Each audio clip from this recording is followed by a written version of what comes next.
এটা শশা ক্ষেত, দেখেন কি সুন্দর শশা আসছে।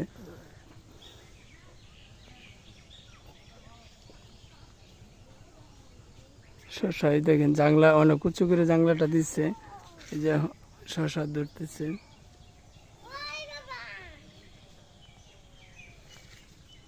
অনেক সুন্দর এই শশা জাংলা দিচ্ছে, দেখেন ফুল আসছে পর্যাপ্ত পরিমাণ, শশা ধরবে অনেক।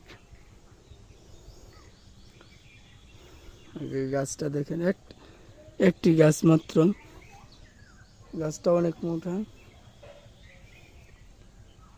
গাছটা অনেক মোটা হয়েছে। শশা মোটামুটি ফলনটাও ভালো হবে। দেখেন পর্যাপ্ত পরিমাণ ফুল কিন্তু আসছে, শশা ফুলে দেখেন পর্যাপ্ত পরিমাণ ফুল আসছে। এই দেখেন পর্যাপ্ত পরিমাণে ফুল আসছে।